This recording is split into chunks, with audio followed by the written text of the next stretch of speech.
Sanibona, phinde nginibingelele futhi nangalesi sikhathi nangalomzuzu. Kuhlezi nje kwenkulu nemnandi intokozo ukuthi sihlangane ngezindaba ezinkulu zasekhaya ezulwini, sihlangane ngezindaba ezimnandi zeqiniso, zokudla, zokusiza thina, zokusikhalima, zokusilungisa, zokusiqondisa nokuzilungiselela umbuso wezulu osusondele. So, namhlanje nje this video, I think it's gonna be more of teaching than it is a straight message from uNkulunkulu. Engifisa sikwazi kakhulu bantwana baNkulunkulu ukuthi la emhlabeni, since siyimimoya, since we are spirits, since in as much as siphila enyameni ngale ndlela esibona ngayo nangendlela izinto ezenzeka ngayo, but we are spiritual beings, and the Lord our Father is also a spiritual being. Since ewumoya ehlezi ezama indlela ukuthi angaxhumana kanjani nathi ngayo uzokwazi. That is why ezweni lakhe athi hambani ngokwamoya ukuze ningeze nafeza izinkanuko zenyama. You know, there is a huge difference between umuntu ohamba ngokwamoya nomuntu ohamba ngenyama, in as much as they are in the same dimension, because like siyabonana so we are physical beings, right? But lo hamba ngokamoya ngizothini, they have got more and much and higher level of listening to another dimension, listening to izinto ezingabonakali with your own eyes, listening to spirits angabonakali ngamehlo abantu. So it's like umuntu ofaka ama-earphone, right?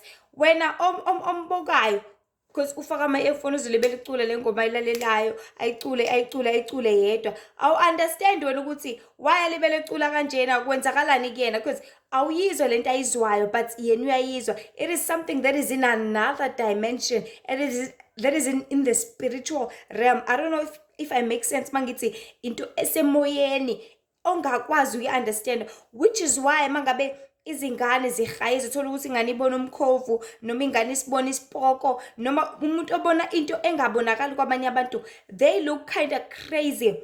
Why? Because other people, izinto abangaziboni, they see them as crazy thing. They see that person as umuntu ohlanyayo ekhanda. But at the end of the day, usuke ungahlanyi neze, kodwa usuke uyazi into oyizwayo, usuke uyazi. Fana noma uthisha esikoleni ezokuyaleza, let's say you are a class rapper, uyazi ukuthi wena utshele u1 no2 no3, labo suyobathulela that information otshelwe yona, because wena uyizwe directly from your ears and from the horse's mouth. Lo myalezo usuyobotshela wona, bona bazothatha ukuthi ayibo ngeke uthisha ngiyazi ayisho lonto, ayibo udlala ngathi lo, kanti wena uyazi. And wena ngokwenza kwakho lokuthisha athe kwenzeni, they will see you as crazy ukuthi uyahlanya ngempela lo, yini le ayenzayo. Kanti uthisha said that, and because wena you understand what the teacher said, because the teacher said it to you, you will surely and surely do it.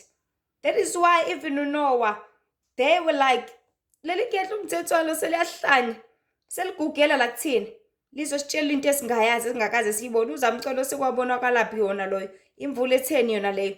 They saw him as crazy, and I'm 100% sure ukuthi nangalesi sikhathi esewakha nangempela umkhumbi, they were like, bemdlula bethi uhlanya ngempela wena umthetho wakho, usiyawakha lo mkhumbi wakho awupring. So in as much as izindaba zikaNkulunkulu or everything ehlangene noNkulunkulu will always look as so crazy to people, will always sound as so insane to many, will always look as into nje engaziwa, into yamadimoni, into yezinto, into yakamoya. It is because vele it is a supernatural thing. As I was busy nje cleaning nani, this is the word that came, ukuthi the reason why abantu benga-understanding ngoba lento is super, like iyimvelo kakhulu ngendlela abantu abanga-understandi ngayo. And abantu will never understand uNkulunkulu up until bezinikela ekukhuleni and dedicating themselves to kill the flesh so that their spirit can grow. And the more your spirit grows, the more you grow in the realm.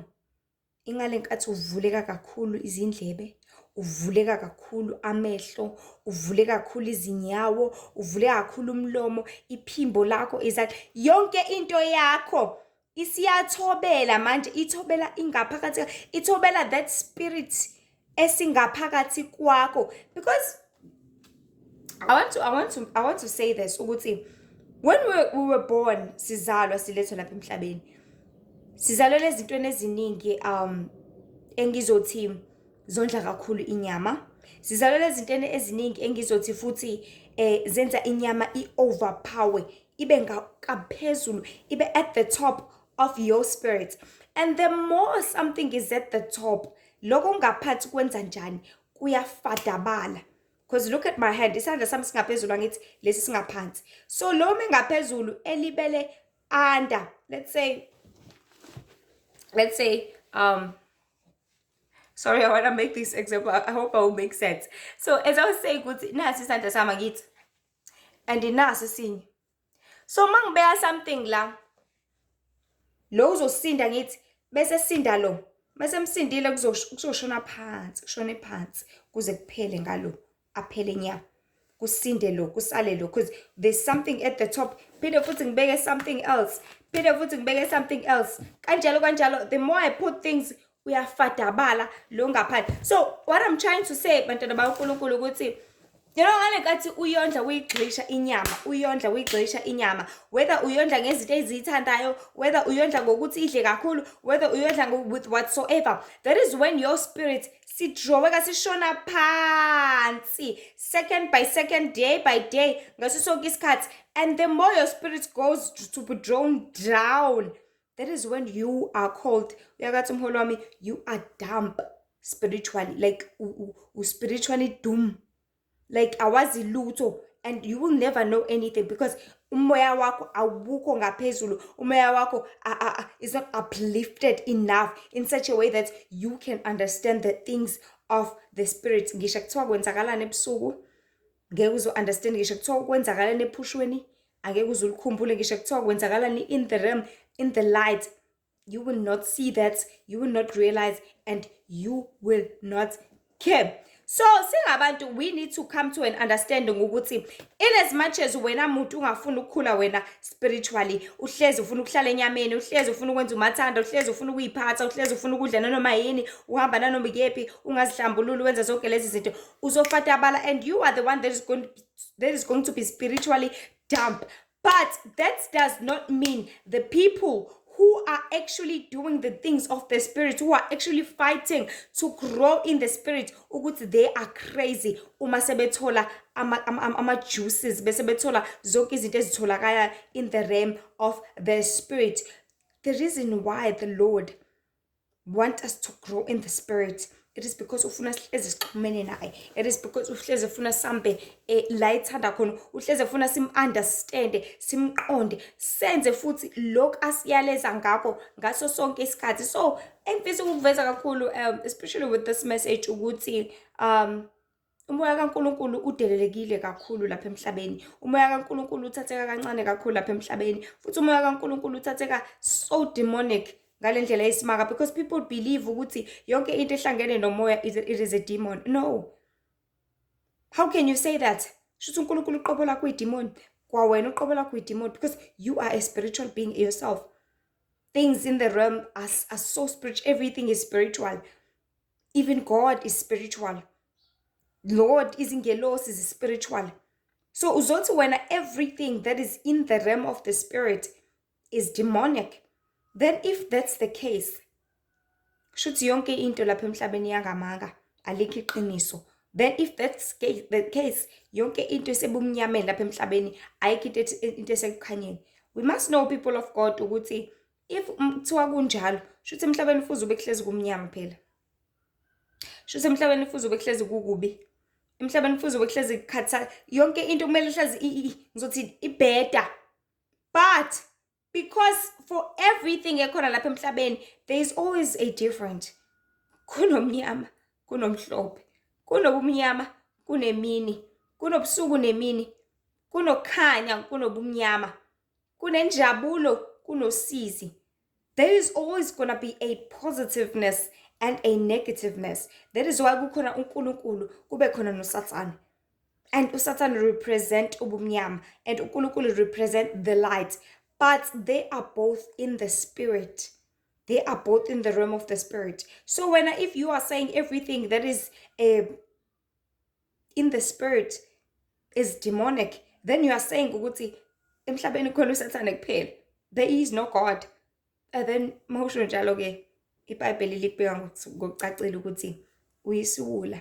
Isiwula sithi enhlizweni yaso akekho uNkulunkulu. So people of God, I wish and I pray ukuthi umoya kaNkulunkulu sense understand ukuthi la emhlabeni njengoba siyimimoya kangaka kubalekile ukuthi sazi ukuthi kulindelekeni kuthina, singasindisa kanjani, kumele siphile kanjani. And the more you grow in the spirit, the Lord was saying this to me today ukuthi the more you grow in the spirit, or the only thing that makes a person easier to grow in the spirit, or the only way ongabona ngayo ukuthi you are growing ngampela in the spirit, it is by understanding a level of listening, because it is always the key. Iwona key ngaso sonke isikhathi, ilevel yokwazi ukulalela, ilevel yokwazi ukuthi ngiphuphe 1 no 2 no 3, walalela iphupho, wamuzwa, wezwa umyalezo wakhona, wabona futhi wathi uvuka, and you remember everything from the start to from the beginning to the end, from the start to the end. And that is when you are grown spiritually. But if yonke into ezokwenza kwi-realm ithi zama ukuthi izokuchoboza wena, yafika ebusuku ifike ngampela iphupho liphuphe, but uthi uyavuka ekuseni awusuke usulikhohle, awusazi lutho. You have not grown enough spiritually. But enye into engeke ngithande yenziwa kakhulu uNkulunkulu ukuthi yazi, he touches your heart. He touches your mentality. He touches your mindset. And when you wake up, you will have a strong feeling enhlizweni yakho ukuthi angeke. Noma ngathiwani, khona lento engiyenzeke ebusuku. Noma ngathiwani, khona lento engiyiphuphile and ngiyezizwa ngaphakathi ukuthi angikho right. Ngiyazizwa ngaphakathi ukuthi because this thing felt so real, but I remember nothing. So these things, the reason why uzungakhumbuli lutho, the reason why uzunganaki lutho, the reason why lezi zinto ithi ifika kodwa ivele kweqe ikudlule isinoma kanjani is because people are not cleansed enough, both physically and both spiritually. You need to have a proper cleansing. Ngeke ngithi mina ubokuyibuza ukuthi why izangoma njalo ekuseni ziyogeza emfuleni ngo3? Why ngaso sonke isikhathi kancane kancane kuyogeza emfuleni, kancane kancane kuyiwe emanzini, kancane kancane kuyiwe emanzini? Why? Because they need a cleansing emzimbeni yabo, so that le mimoya le mase beyibiza izokwazi ukuzohlala nayo, because yonke imimoya ekhona in the realm ihlanzekile, ihlambulukile. Not knowing exactly kuleyo bumnyama ukuthi ihlambuluke kangakanani, but lo kaNkulunkulu requires a proper and a very high and a level standard of holiness. Mangikhuluma ngeholiness ngikhuluma ngobuclean enyameni, uget, you know, mawugeza ukhumule yonke into bekade uyigqokile and bath yourself, ugeze. Abanye abantu baze bathi yazi indlela futhi ukuzihlambulula kahle it is by bathing with shower. Ngale nkathi ugeza yonke into iyasuka, whether bekuyintile ebila esiphongweni ebila kusuke konke bese kuya le ungabusabuyela kona. It is a pity ukuthi sigeze izindishini, and then dishini you take the dirt ubuyisele wena uphinde uyisuse, ubuyisele wena uphinde uyisuse, you know, bese ke gcina ungasahlambululekanga ngokuphelele. That is why imfula kube yiwona obangcono nempophoma, you know, i-waterfall iyona ebangcono kakhulu, because all the water, all the dirt goes down, ishona phansi, kube ukuthi kuyasuka konke kuphele nya. And the more you are cleansed, masuhlambulukile, awudingi ukubuyela ezingubeni ade uzigqokile awudingi ukubuyela. I repeat, mawusuhlambulukile usugezile, you need to wear izinto eziclean zodwa. I repeat, zodwa. You need to wear something else. Ebese lesathi uyigqokile uziwashe, because you're gonna need to wear them ngesinye isikhathi as well. So what I'm trying to say ukuthi the reason why izinto eziningi singaziqondile is because abantu athi segezile aphinda abuyisele lezo iy'ngubo egeza ngamanzi, lawo manzi futhi alowo yebo uma ugeza endishini nani nani. So ukungcola somehow kuwe kuhlale kuwena, kuwe kugodleke.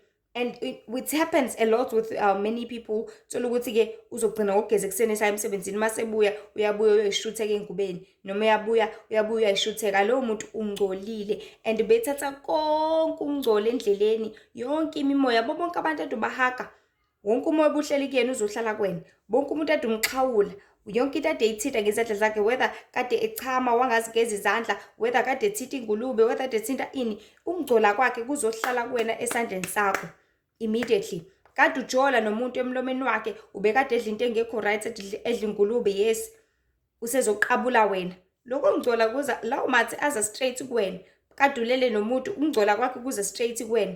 Uluka umuntu ekhanda lakhe, lokho ngcola kwasekhanda lakhe, whether qalela wash or lizosala la izandla zakho, whether sisale enziphweni. You know, ziningi izindlela zokungcola, ziningi kakhulu, nezinto esizilalelayo, izinto esizibukayo.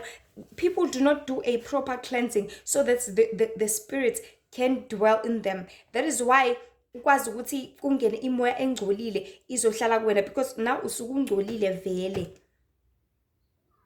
Tell me, sikhona isilwane njengengulube engavele nje isuke nje yohlala amathayizi amhlophe ithanda ukuhlala khona? No, but izofuna la kunodaka khona, la kungcole khona, la ingakwazi ukuthi ibe situated khona, because yona sidalwa sayo ihambiselana nokungcola, noma yona sidalwa sayo ayihlali la kuhlanzeke khona, but ifuna ukungcola la kungakhona. So the more you are dirty wena muntu, and the more you do not see a need to cleanse yourself, a need to be clean, a need to bath, a need, then that is where umoya kaNkulunkulu can never dwell in you, can never usondele kuwena. So ngaso sonke isikhathi, people, we must understand ukuthi you need a proper cleansing every day. You need to be cleansed, ugeze ekuseni, and then when you come back, you need to bath again. Ususe konke ukungcola kwabo bonke abantu ade uhleli nabo, bonke abantu ade ubathinta, kade uthinta etekisini, wena ade uvala isicapha usicapha, ade udriver ubambe steering, ubambisa abantu iy'mpahla. There is a lot of dirt lapha emhlabeni. Kade ubamba uyeke esitolo, ubamba leyo ngubo, ubamba lokhu, ungazi ukuthi uthathani nakwigrosa, kade uthenga ubambele inyama wayithi fufu, naye kade iba nje omunye umuntu nomunye kanjalo. You know, there is a lot of dirt, kuningi ukungcola. There is this law abake bayibize but it's a law of contagion.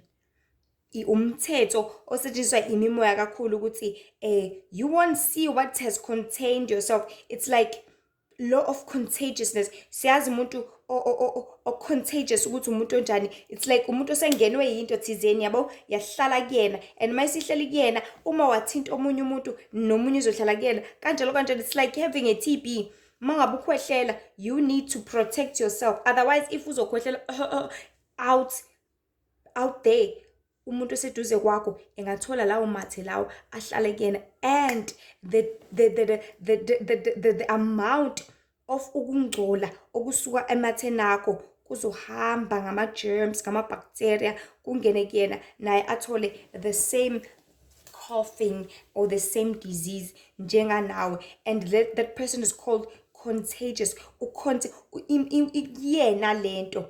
That is why nangabo COVID kwakuthiwa 1.5 meters away, yabo zonke lezi zinto ukuthi qhela kumuntu nani, because if you are contagious wawuzuba isolated ukuthi hlala lapha because wena onalento khona ungeke uze uyidlulisele kwabanye abantu. So they use this law ukuthi ukungcola okukhona lapha emhlabeni abantu bangakunaki, but bonke abantu bakuthatha nanomkepi, ngokuthinta nanoma yini, ngokuthatha nanoma yini, ngokudla nanoma yini. Like uyathenga ifruit, awucabangi nokuthi kumele ulihlambulule, qala uligezi, iphula lelo usuyathatha usuza nge-full force yokuthi hawu vele ngaze ngalamba, ngilambe ngiyafa, usuyathatha uyadla. Nezinye izinto uyathenga esitolo awudingi ukuthi isicathulo awucabangi nokuthi kumele usiqale usiwashe kuqala usikhulekele futhi uyathatha uyagqoka awu Nkosi yami ngiqhunyelwe iy'cathulo nani nani. This law is working so best, especially for the dark world, to spread what? To spread the dirt around abantu, to spread ukungcola. And the more ungcola is being so spread kubantu, that is when abantu, they will see no need to be holy. They will see no need to grow in the spiritual realm. And the more you are not grown in the spiritual realm, you will never, I promise you will never understand the things of the spirit. Because many people think ukuthi hayi yonke into esemoyeni into yamadimoni. Cha, noNkulunkulu usemoyeni, nawe futhi ungaba semoyeni. Kodwa ke kuzoya ngokuthi uzihlambulula kangakanani, umlangazelela ngani uNkulunkulu, futhi ulalela kangakanani, because that's the most important key out of everything. It is listening. The more you're listening, the more God brings you closer and closer and closer. Athi okay, ufuna ungilalela, spend more time in your books, spend your time in your Bible, spend more time cleansing, wash your house clean, sula laphayana. Ubonile ukuthi uthe ubuye emsebenzini wavela wathinta ifriji, hamba uligeze, hamba uliwashe, sula ingubo zakho zokulala sengcolile, you know, things like that. So at night nje ngivuka with this topic ethi you are too tired, ukhathazwe okungekona.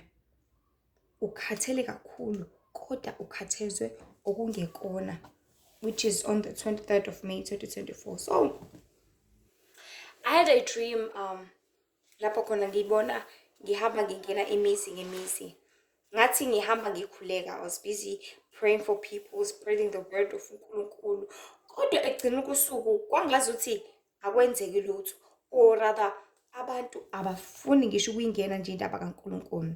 Up until I got tired, because no one would listen or even take notice of what I was busy doing to them. So at the end of Leli Phupho, I woke up with a message ethi people will get tired of ukwenza izinto ekungamele vele bazenze, bethi benzela uJehova kanti ukude nabo futhi ukude nezinhliziyo zabo. The reason why le ndaba le uNkulunkulu ethanda ukuthi siqale ngokukhula spiritually, it is because the Lord wants us to understand ukuthi yonke into esiyenzayo lapha emhlabeni kumele siyenziswe ngokuyalezwa nguye, kumele siyenze ngokutshelwa nguye, kumele siyenze ngentando yakhe, kumele siyenze ngokukhothwa nguye, kumele siyenze nangesikhathi esifanelekile athanda nathaba ngaso yena. But there is a lot of misconception and misunderstanding kubantu abaningi, especially, I want to underline this, especially when it comes to amakholwa athi ayamthanda uJehova futhi ayamsebenzela futhi amkhuthalele nani nani. When it comes to abafundisi, thola ukuthi sebeze baye ekoleni, bagraduate, bafunda in, what is it called, the theology, right? Afunde theology, afundele ukuthi ayofundisa, afundele ukuthi ayoshumayela, afundele ukuthi ayosiza abantu nani nani. Abanye bazinikele kuvangelo ukuthi hayi mina ngizohlezi ngishumayela ngene imizi ngebizi. Abanye bazinikelele ekuthenini mina ngizoba umama uDokhasi, you know, different categories and different roles akhona in many churches, in many denominations, and ezintweni eziningi ezenzakalayo lapha emhlabeni. But the Lord wants us to understand ukuthi yazi ukuthi yonke into engenayo uNkulunkulu, the real God, I'm talking about uNkulunkulu uqobo lwakhe, it is always going to fade away ekugcineni kosuku. It is always going to be too exhausting for abantu. Why? Because ngaso sonke isikhathi bona bazohamba ngokuthi okay, ngijwayele vele ukuthi kwenziwa kanje, ngijwayele ukuthi kusetshenzwa kanje, ngijwayele ukuthi kumele ngenze ukuthi, ngijwayele kanje. But ukujwayela kwakho doesn't mean ukuthi iyona nto othunywe yona at the end of the day. Because umuntu can drive themselves ukuthi hayi-ke ngifuna ukwenza ukuthi azazinikele kukona lokho. Well, abanye bazinikela kukona because they are gaining something from it, especially when it comes to abafundisi, they are gaining imali. It's a career to them. Bathola imali ngokuthi bayashumayela, bathola imali ngokuthi basiza abantu, bathola imali. So in many instances bangeza naleyo mindset ukuthi vele ayikho into enye into engiyiphilelayo engayenza, but I'm getting money by doing this and actually performing ngime phambi kwabantu bakaNkulunkulu ngokwenza umsebenzi waNkulunkulu, only to find out ukuthi not all the time and not 100% they are led by the real Spirit of God, because isitha can lead people astray. Bazitshela ukuthi okay, I'm still led by God, ngisalutho uNkulunkulu, ngisakholwa uNkulunkulu. We must know, people of God, ukuthi isitha knows everything, especially about the Bible, knows everything in the spiritual realm, knows everything ngathi sazi yonke into ethanda uNkulunkulu nangayithandi. So ngaso sonke isikhathi singakwenza, even if kuthiwa umfundisi or whosoever, sikwenze ukuthi ubambelele lapho, kodwa ubuqhubeka nesono, kodwa ubuqhubeka nokungcola, kodwa ubuqhubeka nezinto ezinengekayo. Thola ukuthi umfundisi kadelele nonkosikazi wakhe ngayizolo, namhlanje uzobe epulpit akhulume nabazalwane, lo muntu ungcolile, that person is dirty. And siyazi sonke ukuthi usuku luqala ngayizolo, angithi luqala makushona ilanga. So if ezoba busy nonkosikazi wakhe, let's say mhlawumbe ngabo-9 ebusuku or 10, obviously on this day this pastor is dirty. So masamile phambi kwabantu, you honestly tell me ukuthi umoya kaNkulunkulu is going to definitely come amlead so that ezodlulisa amazwi ayiqiniso kubantu bakaNkulunkulu? Obviously not. But yena uzothatha ngokuthi vele ngijwayele, this is my job, ngijwayele ukwenza kanje nakanje kanje. But into eyinkinga ke nento eyidanger kuyona yonke lento ukuthi there will come a time whereby all these people, yonke lento abayenzayo, they will eventually get tired, because benza ngokujwayela, benza ngokuthanda, benza ngokucabanga, benza ngokubona kwabo. They are not being led by the right spirit. Sihlezi sazi futhi ukuthi yonke into mewayijwayela, it gets easier and easier. Yonke into mewayijwayela ukuyenza sekulula. You would not notice ukuthi hayi ngeke akusekona. You will not see ukuthi akusemina, akusewona umoya kaNkulunkulu njengamanje. But because you are used to, because pastor, you are used to speaking an hour or 2 hours in front of people, you will think ukuthi hi, I'm still led by the Holy Spirit. But no, the Holy Spirit is not there anymore, but it's just going to be a collection of all the knowledge oyaziyo, and a collection of what you have prepared with, I want to talk about this, that, and that, and you will definitely talk about it. The fact that you have projected your voice, you are used to projecting your voice, friend. You are used to saying all these things. Your mind is programmed. It does know what's in I have to do this and that and that. And isitha can make you uhlale kuleyo programming. Thola ukuthi nje ufundisa isigundela umathanda okuyinto angayithandisi uNkulunkulu leyo abhalile encwadini yakho ukuthi singazigeki emakhanda. So you will take ngokuthi vele I'm a pastor, ngihlezi ngihola uNkulunkulu, then I can do whatever I do. Are you definitely 100% sure ukuthi you are still led by the Holy Spirit? Are you sure you are still led by the Spirit of God? We do not know. So yabona mase kuza ngaNkulunkulu, baba wethu ohlala ekhaya ezulwini, konke kuhlezi kuncike ekumlaleleni. This is very important, people of God. We need to understand ukuthi the important thing, it is listening. The important thing, it is listening. Ukulalela. Konke kuhlezi kuncike kumlaleleni nasekwenzeni intando yakhe, ngoba ngaleyo ndlela uzobe ugcwalisa okumele nokuyaleziwe ngaso sonke isikhathi, and kumele ukwenze straight coming from izulu, ngokuba ozihlelela noziqalela wena ukukwenza awuthunywanga umuntu.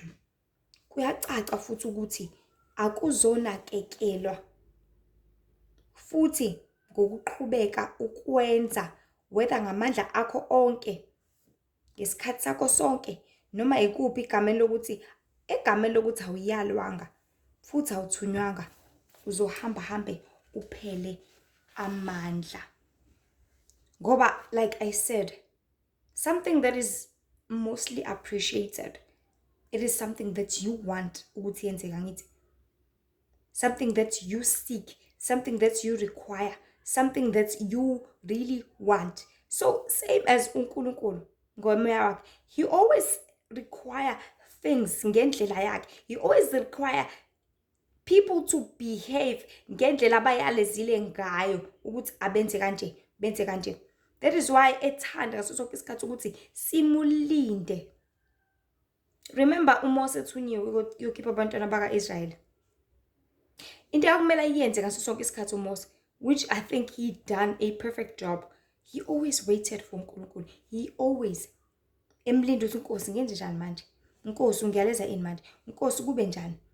Same as with ama-Satanist akayisho lento ukuthi nathi before sithunywe ukuyosebenza ukwenza whatever, siqale silinde. Qala linde umoya obumnyama ufike kuyena umtshela ukuthi okay, enza ukuthi manje. Hambe endaweni ukuthi manje. Enza 1 2 3. And the more they get graduated lapha emkhathini ukuthi basebenze kakhulu, it is where they listen. Ngale nkathi bekwazi ukulalela bethobela ukuthi okay, njengamanje Nkosi ubani ithi asenze ukuthi, ubani uthi asenze ukuthi. The more they listen benze lokho abakulalelile nabatshele kona exactly, that's the more they grow. That's the more isithi sibone ukuthi okay, now sebefanele njengamanje bekwazi initiate abantu ngokuthi akhulume nabo. Now sefanele ukuthi ayochitha, sefanele ukuginqa imoto, manje sefanele ukudila no president. You know, izinto ezinkulu. Usefanele ukudila namabhanoyi, usefanele ukudila nemkhubi. They get initiated and they grow kakhulu in the realm by doing what? By listening. And that is exactly how you can also grow in the realm of the spirit, by listening to umoya kaNkulunkulu. The problem is though, ukuthi since in the realm there are many spirits, you as a person, ngaso sonke isikhathi you will need to pray for umoya bawubiza ngokuthi umoya we-discernment, okungumoya wokwehlukanisa. The spirit of discerning, being able to separate between okobumnyama nokukhanya. Because uSathane uhlezi eziguqula ingelosi yokukhanya ngoba uyazi ukuthi that is what people always seek ngaso sonke isikhathi. We always seek the light in abantu. We always seek the Lord. We always seek ukukhanya. We always seek iqiniso. We always seek okuzoba usize kuthina empilweni zethu ngelinye ilanga. So ngenxa ukuthi sihlezi silangazelela lokho ukuthi uSathane okay, if I cannot beat them, let me just join them. Ngingene phakathi kwabo ngibone ukuthi okay, bafuna ukuthi nokuthi akizenze lokho so that bengeke beze bonibone, so that bengeke beze befinyelele la befuna nala kumele befinyelele khona. So ngaso sonke isikhathi isitha will always turn and turn and turn. Nakhona futhi ngeke sifuna ukujumpisa ukuthi hayi nakho sekuvela esizejumpisa, but sizozibehevisa okwaNkulunkulu, sizozibehevisa okwengelosi yokukhanya, sizozibehevisa okweqiniso kanti eventually kungamanga. And the reason why uNkulunkulu ehlezi ethi simlinde, ehlezi ethi simlinde, ngoba uyazi ukuthi sitha sifika kuqala. And sitha mase sifike kuqala, sifika siklinge bese sibona ukuthi awulingeki bese siyahamba. Uyikhane kufika uNkulunkulu. Remember what happened to Jesus? Wathi selambile kwafika kuqala ba, kwafika kuqala isitha. If uJesu didn't have a proper spirit of discernment, wezozitshela ukuthi okay, ngoba ngilambile, ngoba ubaba uyangithanda, futhi ubaba unendaba nami, futhi ubaba nje awungeke avume nje intotana yakhe ilambe kanjalo, shothi uyena ngaphela lo uthi angiguqulele lamatsheni ngenze isinkwa. But the Lord was able to discern ukuthi in as much as I'm so hungry, but akusikona lokho nje manje.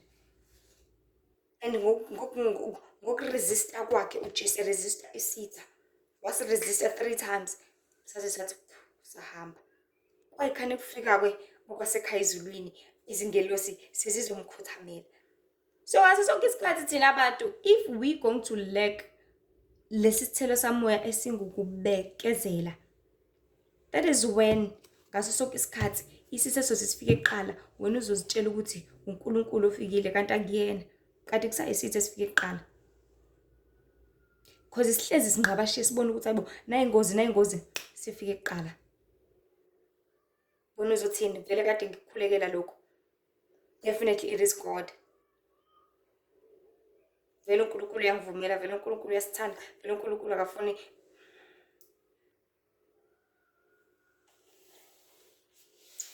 And lento le yokwenza izinto kakhulu noma wenze izinto ezingalindelekile kuwena ezingenasidingo. Ufana nomuntu ozofika emsebenzini ahleze efuna ukuthi ibhosi imthande, efuna ukuthi ibhosi imnake, uzohlezi yenzela ikhofi njalo yenzela ikhofi. Kanti ibhosi uyithandela i-cappuccino. Izoyithatha lelo khofi fine iphuze, iphinde ithathe iphuze, mhlawumbe ngelinye ilanga ngiyalichitha. Ngoba lena ithanda i-cappuccino. But kube ngelinye ilanga wayehlezi elinda, uthandani ngempela boss? Bese yamtshela ukuthi ngithanda i-cappuccino. Because yena mhlawumbe uzobamba lokho uthi okay, uthanda i-cappuccino, then ngizomenzela i-cappuccino njalo. Kanti cha, ngakusasa uzohalela ikhofi. Ngaleya langa uzohalela i-fresco. Ngaleya langa uzohalela i-Nescafe. Ngaleya langa kanjalo kanjalo. Angikaze athande into eyodwa. So abantu they come to Christ bese nge-full force ukuthi okay, uNkulunkulu ufuna sishumayele, bashone lokho. uNkulunkulu ufuna senze ukuthi benze lokho. uNkulunkulu ufuna senze ukuthi benze lokho. Benga-understand ukuthi namhlanje mhlawumbe uNkulunkulu uzofuna ushumayele. Kusasa uzofuna ukuthi uyoklina indlu yenkonzo. Kusasa uzofuna ukuthi uyothandaza kuloya muntu. Ngakusasa uzofuna ukuthi uNkulunkulu uzohleze ekuthuma different things. Like the Lord will always make this example ukuthi akekho umzali owubaba ongahlezi, because there are many things ezenzakalayo ngithi ekhaya. Ngeke ubaba ukuthi njalo ngoba nakho izolo ekuthuma ukuthi hambe uyothenga impuphu. Definitely nangakusasa uzokuthuma impuphu. Nangakusasa. No. Kusasa uzodinga ubisi. Sesedinga ukuthi uye kamakhelwane uyocela ubaba wakhona ukuthi usecela ukuthi kube nemeeting. Kusasa uzodinga different things.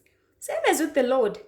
Why people always tend to think ukuthi okay, njengoba ngumfundisi uNkulunkulu ufuna ukuthi ngisebenze kanje, and people they program themselves bambelele lapho kanti akusegona kwaNkulunkulu. uNkulunkulu akasafuni wenze kanjalo.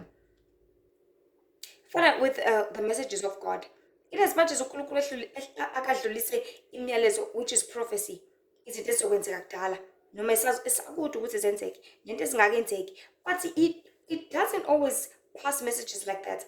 Kwesinye isikhathi uyakathi nje ufundisa utshela abantu ukuthi batshele iqiniso, batshele lokho, yakubona lokho kukanje, tell them this. Leli phupho you know, things like that.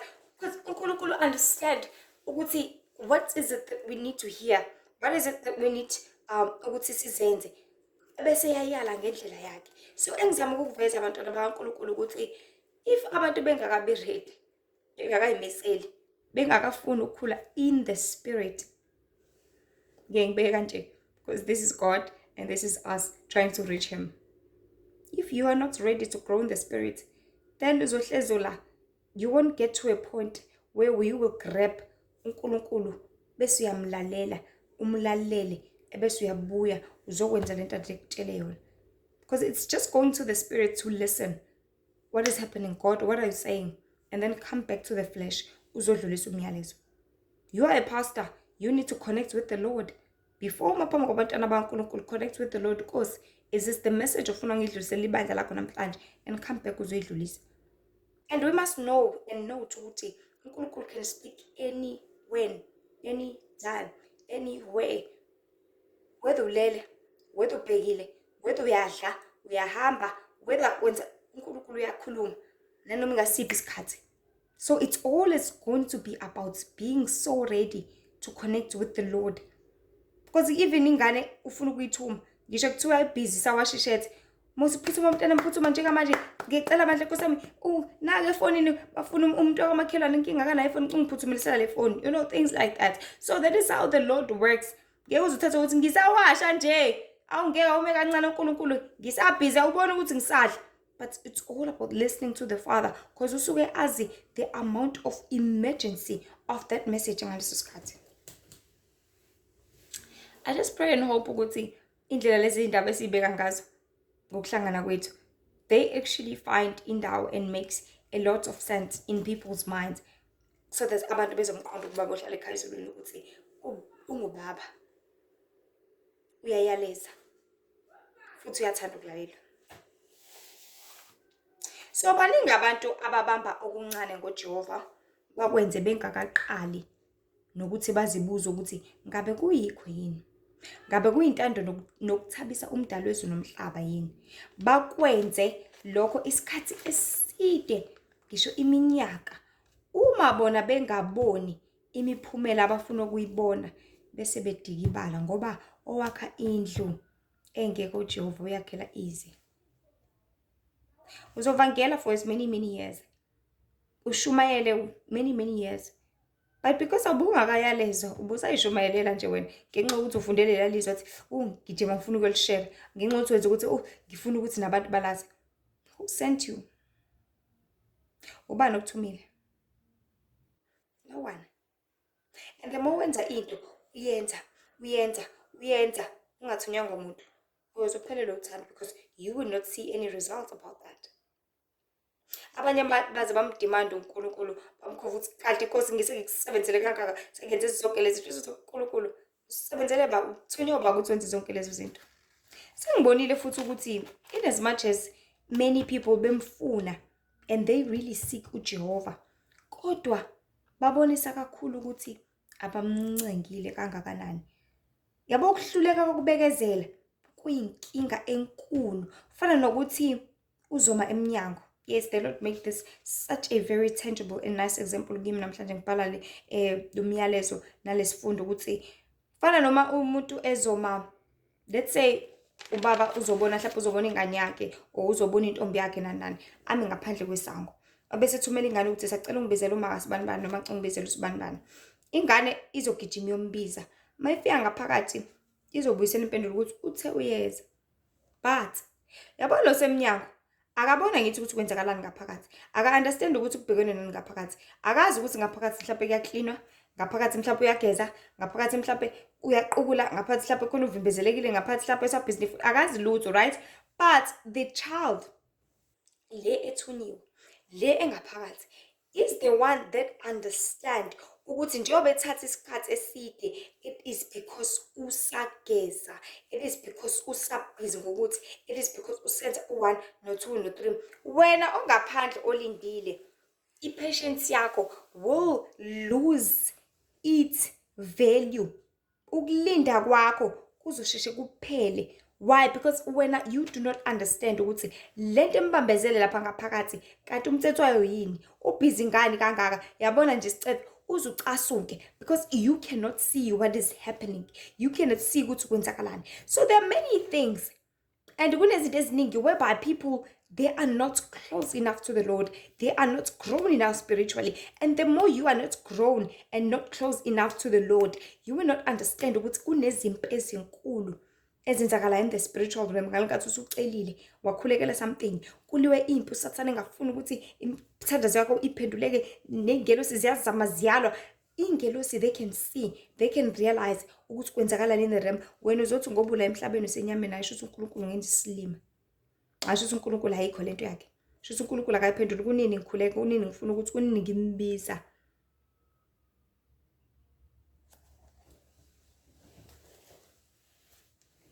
It's all about growing spiritually. It's all about understanding the Lord. It's all about understanding ukuthi uNkulunkulu lokho angakakulethi akakakulethi ngenhloso nangezathu thizeni esi-tangible ngendlela esimanga. You were busy praying for that car, but the Lord can see ukuthi le moto engizokunikeza yona nangu usathane usekuhlelelile. Because usathane, people must know ukuthi yonke into ozoyikhuluma ngezindebe zakho, yonke into ozoyimemeza ngemthandazo yakho is your too. Sathane, uNkulunkulu, they can both hear. So uzothi oh ukhulekela imoto, and usathane can see ukuthi nayo leya moto iyaprepare yena, abese yakuprepare nawe ukuthi le moto le ithi ifika ingalast for even 3 months. So uNkulunkulu abona ukuthi okay, ngoba uprepare indaba ya 3 months ake ngihlale nje unyaka wonke ngamnikezi. So usathane uzothi iplan yakhe le ya 3 months akuphela u3 months, uNkulunkulu abona ukuthi okay, sisukile isitha kuyikhane ezoyisebenza ke indaba yakho nemoto yakho. But ngenxa ukuthi izingqondo zabantu zihamba physically ngendlela eyisimanga, they do not understand the things of the spirit. Bazosheshe bafadabale, basheshe bagive up, basheshe bacasuke, babone uNkulunkulu engazuthi wenzani isilima ngalendlela. Nje ungaboni umama lo mbizayo intombi yakho uzoeva ukuthi isageza, uzozucikeke ukuthi hayi ngiyahamba ngiyamshiya lo ungenza isilima sengihlale ngalinda kangaka. But you do not understand ukuthi ubhekene nani njengoba esendlini njengamanje. Mhlawumbe usabhizi ubaba wakho usakhuluma naye kusane meeting. Kusano 1 no 2 no 3 angeke akwazi ukubuyela kuwena. So the level, I repeat, the level yokubekezela, it is always a very, very big key in the realm of the spirit. If you really want to understand the things of the spirit, if you really want to grow in the spiritual realm, you need a very high level of patience. Ukubekezela, ulinde, so that uzozuyithole into okade uyicela, okade uyidinga, futhi okade uyikhulekela. But if ungenako ukubekezela, ungafuni ukulinda wena, then you will not understand the things of the spirit. You will never understand God. Instead, uzokwenza lesi isihloko sethu, you will be too tired kanti ukhathazwa into engeyona. So many believers, they are so away from uNkulunkulu in such a way that they do not understand how much patience you must have in the Lord. Ngoba usakulungiselela okucelile kanye nokudingayo. But yabo uhlele ebukhoneni baNkulunkulu, uyazi ukuthi ubaba ufika ngesikhathi esifanele, futhi uyakwazi ukwehlukanisa phakathi kwezinto ezibalekile nezingabalekile. You know, when you grow spiritually, the Lord gives you an amount of wisdom to understand ukuthi yabo lento ecelile mntana awuyidingi kwamanje. Yazi into oyidingayo ini ukuphila. Khona uzokwazi ukuvuma zonke izono zakho. Yabo lento ecelile njengamanje mntana awuyidingi. Into oyidingayo yazi ini ukudla ukuze ukwazi ukusurvive, uqhubeke uphile nangakusasa. Wena ubhizi ufunana nani, ufuna i-laptop, awukayidingi. Udinga ukudla, and the Lord will give you ukudla. And if you understand the Lord, uhlala ebukhoneni bakhe, you will be able to discern and see all these things and be happy. Ngisho kuthiwa into oyicelile uNkulunkulu ayikakafiki, kodwa uhlezi unokuthula. Ngobani? You are at a level la khona understand uNkulunkulu, umlinde uNkulunkulu, umthanda uNkulunkulu, futhi ukwazi ukwehlukanisa ukuthi yana ngobaba uyangihlelela futhi uzonginikeza into engiyifunayo ngesikhathi esifanele. So bantwana bakaNkulunkulu, ningabe busy nezinto bese-ke kade nizimosha lesikhathi. But ayiveli futhi uNkulunkulu, because don't think ukuthi yonke into ivela kuNkulunkulu ngoba nakho ibhala ukuthi uNkulunkulu, ibhala ukuthi Jehova. Cha, nesitha sayiguqula sikwenze ngazuthi kuvela kuyena, so that uzokugrabha wena. Ngobani? Wena ukwazi ukubekezela, wena ukwazi ukubona, wena wazi lutho ngobuhleli enyameni, awufuni ukukhula kwesikamoya.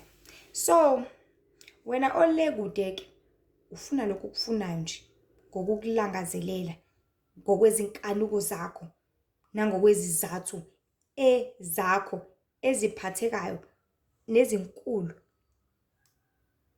Futhi you need to understand, people of God, ukuthi konke uNkulunkulu angakunikeza kona kusuke kunesizathu esiphathekayo. And I think it's the second time I'm mentioning that, because I wanted to izingene kubantu ukuthi suke kunesizathu esiphathekayo uNkulunkulu angakunikeza lokho ofuna ukuthi ukubone ngesikhathi ofuna ukubona ngaso. So manje-ke bantu baNkulunkulu, kumele sazi ukuthi umoya kaNkulunkulu lo uJesu ashiya nawo ungumduduzi, ungumfundisi, uyafundisa, uyayala, uyashaya, uyacoach, uyasiza ukwenza konke. Njengoba uJesu ashiya nawo, remember uJesu wayenzani? Wayefundisa ngithi, wayeyala ngithi, ethi enzani kanje, ningakwenza ukuthi, hambani la, ningahambi la. Belalela abafundi bakhe, bekwenza konke lokho. So njengoba uJesu sengasekho manje, the only thing ekumele sifundise, it is umoya kaNkulunkulu. The only thing ekumele siyale, isikhoje, isishaye, it is umoya kaNkulunkulu. Lo ebese mawulalela kuthiwa unamademoni. Lo ebese mawuvumela ukuthi ukusebenze kuthiwa uyahlanya.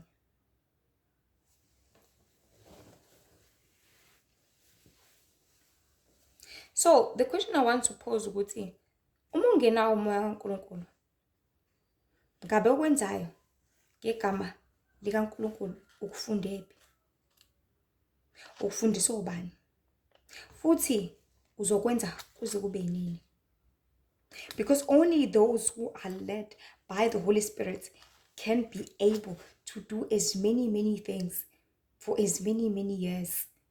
But ungadidiseki umuntu waNkulunkulu, noma ubumnyama ungakhola nje for many 50 years ube umfundisi kulelo bandla kade vele kade waqala ukuspreada umoya wenkohliso wamanga oqhamuka le mhlawumbe in the marine spirits or something. But if you are going to be able to hold the truth for as many years, for as many time, ulibambe iqiniso laNkulunkulu njengoba linjalo, then the Holy Spirit is really leading you. Ngoba umoya kaNkulunkulu yiwo okunikeza amandla, ukunikeza ugqozu, ukunikeza intshisekelo, ukunikeza i-drive, futhi okukhumbuza ngakho konke, ukuyale, ukuqondise, ukusize futhi ngakho konke okulindeleke kuwe. Because iwona omele usifundise ukuthandwa inkosi umdali wezulu nomhlaba.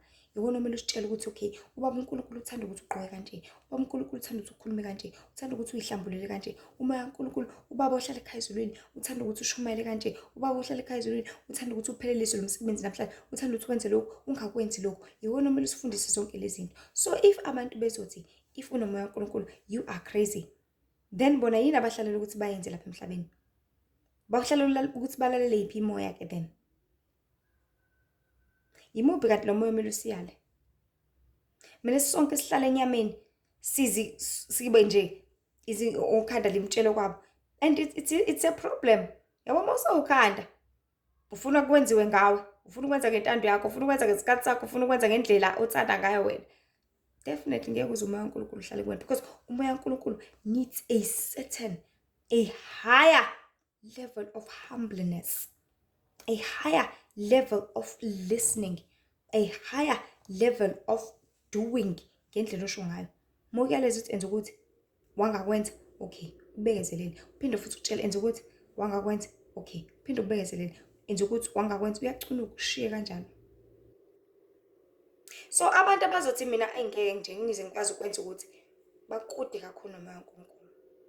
Athi mina ngeke nje ngikwazi ukukuya ukuthi ukude kakhulu nomoya kaNkulunkulu. Because utshela 99 ukuthi yabo nje ubuza la kumina, ungalingi uzongitshela ukuthi angeke inyama. Ungalingi uzongitshela ukuthi angeke amakhekhe. Uzojika ukuthi ngoba ufuni ayikho into engayenza.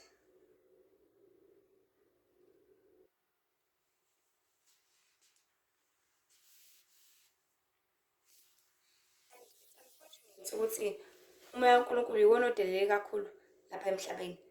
Yazi ukuthi umoya kaNkulunkulu, if you are at a level of listening ngale ndlela e-high, ukwazi nokukutshela ukuthi okay, ungayindawo namhlanje. Yabo la uplan ukuthi uye khona, akekho lo muntu ufuna ukuthi uyombona.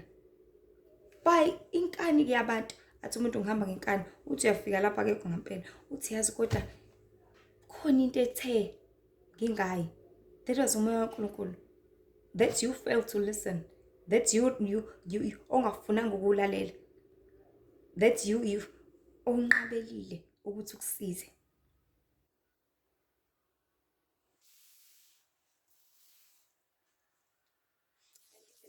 Ngayo. Like I said, if you listen to the Holy Spirit, people think you are demonic. Because abaqondi wasezulwini, abaqondi kukaNkulunkulu. Ngaleyo ndlela bayohlezi benza ngendlela yabo abathanda ngayo. Lokho okuzokwenza ekugcineni umfeli wethu uJesu Kristu athi angikaze nganazi sukani eduze kwami benzi bokubi. Bamangale abantu ngenxa yokuthanda ukwenza intando yabo kunokwenza intando kaJehova. Ebese amazwi okugcina nje nkathi ngibhala lo myalezo, amazwi kaMateyu 6 athi mayenziwe intando yakho emhlabeni njengasezulwini. Ilokho nje kuphela kwaNkulunkulu akufunayo kuthina. Umbuzo uthi soyenza kanjani? By listening to umoya kaNkulunkulu. Uzolalela kanjani umoya kaNkulunkulu? Uzowucela, uzoqala ubhabhadiswe kuqala, uvume zonke izono zakho. Mawubhabhadiswa ngamanzi emfuleni, amanzi ahambayo, that is wena usuzowamukeliswa ube clean enyameni, bese wamukelisa umoya kaNkulunkulu. Base wamukelisiwe, iwona ozolibele ukukhoja-ke. Shiya lesi sono, shiya lokhu. And the more ulalela, the more you grow spiritually. And the more you grow spiritually, the more uNkulunkulu engakuthemba ngezinto eziningi. The more engakuthemba, the more uzoyenza intando kaNkulunkulu. Le kuthiwa yenziwe emhlabeni njengoba yenziwe ezulwini. It's as simple as that. But abantu if bengakafuni ukuyihlambulula namanje, ngeke bakwazi ukuyenza intando kaNkulunkulu, kodwa bazoqhubeka benze yabo le ekugcineni abazokhathala ukuyenza. Le ekugcineni abazokhathala because bathi bayenze egameni likaJehova kodwa benza ngezinkanuko zabo nangokucabanga kwabo nangokulindela lokho abafuna ukukulindela. Because many do intando kaNkulunkulu because bafuna ukuyenza ngesikhathi sabo, ngithi abafuna ukutshela, abafuna ukukhojwa. Because emsebenzini uzotshela ukuthi enza ukuthi uzokhojwa ngaso sonke isikhathi. But when it comes to uNkulunkulu, because bayazi ukuthi uNkulunkulu usezulwini, bona balapha emhlabeni, bazokwenza ngesikhathi sabo. Mangihalela ukuthi ngiyokhuleka kuleya muzi namhlanje ngiyaya, mangahaleli kuleli viki angiyi. So they will choose to do the work of the Lord because bayazi vele ukuthi bayazicontrola. Bayazi vele ukuthi bazokwenza umathanda. Bayazi vele ukuthi bazokwenza ngesikhathi sabo, ngentando yabo, hhayi ngentando yabo abahlala ekhaya ezulwini. So this is just a short message nje. Ubaba ohlala ekhaya ezulwini afisa. I hope people can understand ukuthi ukuze uyenze intando kaNkulunkulu, you need to grow spiritually. Ngaphandle kokukholwa akwenzeki umthokozisa uJehova. Futhi if ungekho emoyeni, usenyameni njalo, awusoze wayenza intando kaNkulunkulu. That is why it's hambani ngokamoya ukuze ningeze nafeza izinkanuko zenyama. Hambani ngokamoya ukuze ningeze nafeza izinkanuko zenyama. The Lord wants us to walk in the Spirit.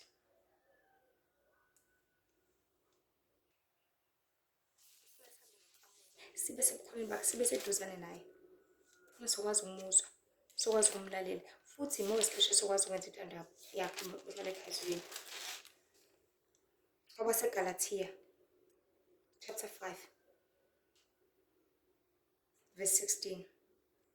Lapha ngithi, hambani ngomoya, khona anikufeza izinkanuko zenyama. Kusho ukuthini ukuhamba ngomoya? Kusho ukuba cleansed, uhlambuluka njalo zonke iy'nsuku. Kusho ukuthi njalo uhlezi ukhuleka. Kusho ukuthi njalo uhlezi ulindele ukulalela ukuthi uJehova uthini namhlanje. uNkulunkulu ngiyala ngani namhlanje. And kusho i-level yoku-understand ukuthi kumele ubekezele kangakanani. Ulinde uJehova. Umlinde uNkulunkulu. Umlinde ngaso sonke isikhathi. Khona uzomuzwa, uzomqonda, futhi uzokwenza intando ayithandayo. But if uzohlezi uhamba enyameni, awunendaba nokuzila ukudla wena, awunendaba ukubulala inyama yakho. Uzohamba ngentando yenyama. And ukuhamba kwakho ngentando yenyama, uzokhathala ekugcineni. Okuyinto uNkulunkulu angathanda ukuthi yenzeke leyo. So asihambeni ngomoya, khona sokwazi ukuthi sigrabhe and grasp what the Lord wants us to know and do ngendlela yakhe, ngentando yakhe. So that kuzoba lula for thina. Because ayikho into esimple njengokwenza into otshelwe yona exactly. Kunokwenza ngendlela yakho. Because uma wenza ngendlela yakho, there are many and 100% chances ukuthi ube wrong. But if wenza ngendlela otshelwe ngayo exactly, umuntu bakutshela wathi mina nje iresi lami ngifuna ukuthi ulipheke kanje. No wangenza ngendlela yakhe, uzolenza wrong. Lethi efaka uturmeric isipuni esisodwa, wena uzofaka i-half teaspoon. Uzobona ukuthi irayisi lami alikho yellow enough ngendlela engithanda ukuthi libe yellow ngayo. Wena uzothatha ukuthi vele irayisi, uthe ufuna irayisi eliyellow, seliyellow nje kanti ufunani? This is what people are doing to the Lord. Ngikile njengayo ukhuleka lapha kanti ufunani? Mhlawumbe uye umuzi la bengakuthuma khona uNkulunkulu. So it's all about being ready for the Lord. Simlindele. Otherwise you'll be too tired. Ukwenza intando kaNkulunkulu uzokhathala because uwenza okungekona. So I just hope this small message to uNkulunkulu athanda ukuthi sibe nayo namhlanje izosiza abantu abaningi. Izosiphulukisa okuningi. Izosiyala kakhulu. Isiqondise bese sibuyela kuJehova senzeni intando yakhe emthabisayo, emthokozisayo. Ukuze singeze siyenze eyethi intando. Ngoba imthabise eyethi intando ubaba ohlala ekhaya ezulwini, kodwa uthabiswa intando yakhe. Nkosi nje ngibusise inibusise kakhulu. Ibe nani inisize kona konke. Ningakhohlwa ukuthi uNkulunkulu uyasizonda isono, uNkulunkulu uyakuthanda ubungcwele. Sihlezi sazi futhi sikhumbula ukuthi uJehova konke asiyalenza ngakho uzama ukusiza thina. Khona sizosizakala, khona sizophulukiswa egcineni kosuku. So ngiyacela nje nidlulise nje imiyalezo nakho abaningi khona bezokwazi ukuthi bathole ukuphulukiswa, bezokwazi ukuthola ukusizakala, bezokwazi ukuthi babuyele kuJehova khona ezobasiza ezintweni zonke because abantu babhekene ney'nkinga kakhulu bamdinga uNkulunkulu ngendlela eyisimanga. So ezinye iy'nkundla zokuxhumana, TikTok, Facebook, Instagram, uLihle Themba Mzobe lona.